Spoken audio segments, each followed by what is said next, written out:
Kodwa into enhle iyalimaza. Ukela ntenhle yalimaza. Thula mabena. So Ngikhuluma nani eniphethe igqoko ngesandla. ngibona uNelson katiba kamaso. Enibeka amacilo ngesiphambanweni. Ngibele ngiphala sipapano. Thula mabena. uNkulunkulu malathumela ingelosi manje izobusisa lamacilo. Ngingavumela ngiyolehla hlona bazadiphalasela. Ngesikhathi busa amacilo ngwabusisela umsebenzi kaNkulunkulu. Awuhlona bazadi trompele hlona bazamsebenzi wamndini. Ukungena entweni enhle kuhle kodwa kunengozi. Ukena ntwenye enhle kuhle mbawula ligosi. Thula mabena. Ngoba umuntu mangena entweni enhle uyajika sibona esemkhulu. Umuntu akena ntwenye enhle yena afetha abona sale mhulu. Ukushaya amacilongo kuyisibusiso akukona ukuphikisa.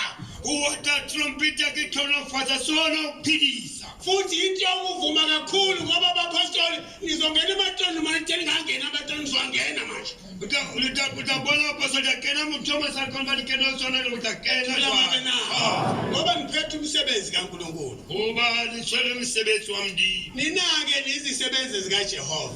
Lona lelisebenzi kaJehova. Anibakhulu ngoba nishaya amacilongo. Anibahulu lotla diphala. Haleluya. Angicabani nani. Anibakhulu kodwa kunobaba nomama. Anibahulu unalintateli mme. Anibakhulu futhi kunebandla. Alilihulu nalilukhuta. Thula mabena. Umsebenzi yona umsebenzi kaNkulunkulu. Umsebenzi wona umsebenzi wamndini. Nalo mazwi uNkulunkulu anibusise. Kama ntswamndini malihlono mfazi. Ngene emhlabeni namkele nasezulwini. Lamona lufasi lamona lulu. Haleluya.